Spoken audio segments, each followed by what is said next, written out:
Lalu saya kemudian sampai pada kesimpulan, oh maksud guru saya itu, yang keliru bukan jadi pegawai negerinya, yang gajinya tetap, atau jadi pegawai swasta, yang take home pay-nya jelas. Bukan Pak, yang keliru adalah mengira bahwa satu-satunya rizki adalah gaji. Keliru, dan keliru lagi mengira satu-satunya jalan rizki adalah pekerjaan. Enggak. Saya pernah ketemu orang gajinya besar, rezekinya kecil, Pak. Gaji besar, rezeki kecil ya? Gaji besar, rezekinya kecil. Lawang saya qadarullah nggak kebagian kursi ekonominya Garuda. Ya wis kepeksa mulya sithik numpak kelas bisnis. Duduk sebelah saya direktur sebuah BUMN. Untungnya naik Garuda kelas bisnis itu, Pak, berkurang godaan. Soalnya nggak ketemu pramugari, ketemunya buliknya pramugari. Wah sepuh-sepuh itu kan. Terus itu buliknya itu nyuguh makanan macam-macam, sak tataan gede gitu, hiasannya api-api gitu kan.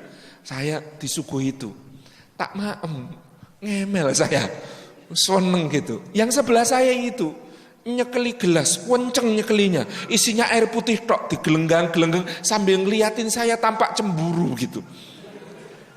Maka saya tanya, Pak kok nggak dar, Pak? Nasib dek, loh nasib gimana? Dulu waktu muda tuh saya pengen makan enak, nggak kuat beli. Lah sekarang kuat beli nggak boleh sama dokter.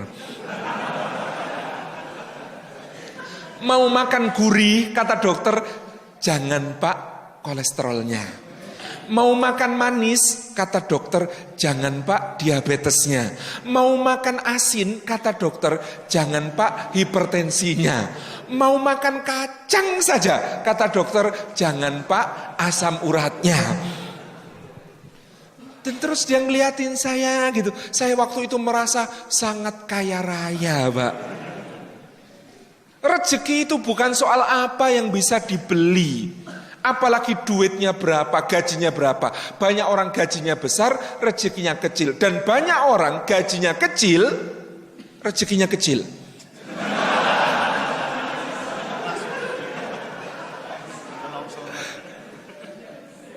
Ya Allah, maksud saya begini. Orang mengira rezeki itu apa yang bisa dibeli, Pak. Saya kenal ada pengusaha rumah makan di Jogja. Omsetnya miliaran per bulan, tapi kalau tidur di kasur punggungnya sakit.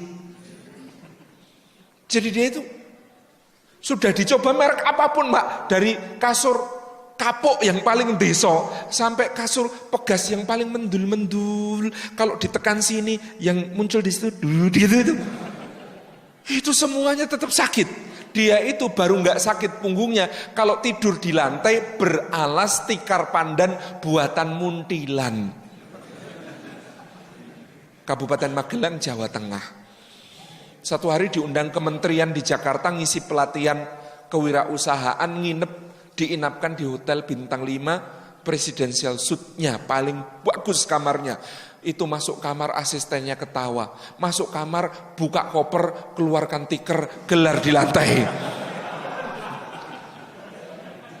Lalu saya bulan Februari 2014 itu majalah The Economist ada cerita tentang sebuah maskapai penerbangan, salah satu yang terbesar di dunia, punya ratusan unit pesawat terbang di seluruh dunia.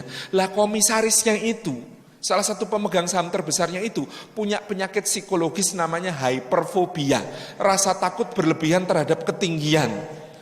Dia punya pesawat ratusan unit, seumur hidup nggak berani naik pesawat. Saya semakin yakin rezeki itu urusannya Gusti Allah. Makanan yang paling mahal bisa dibeli, bisa dipesen, tapi nikmatnya makan Allah yang bagi-bagi, Pak. Di Paris, Perancis ada chef Dudonyong namanya. Itu kalau mau makan racikannya beliau, pesan sebulan sebelumnya, DP-nya bisa untuk beli motor di sini.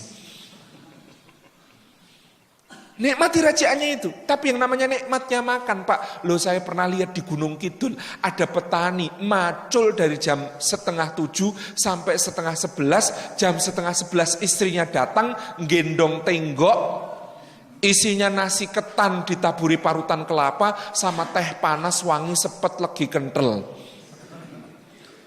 Itu digelek itu terus baru kui ahnya itu nikmat banget gitu. Terus sama istrinya itu disuapin itu mesem Pak. Ya Allah mesemnya itu saya khawatir seluruh dunia ini nggak ada yang bisa beli senyum seperti itu Pak. Tuh nikmatnya tidur itu Allah yang bagi Pak. Meskipun kamar hotel termahal dengan kasur paling empuk, layanan servis paling premium ditawarkan hotel Burj Al Arab di Dubai yang mengaku bintang 7 satu-satunya di dunia. Padahal di Indonesia banyak bintang 7, puyer obat sakit kepala.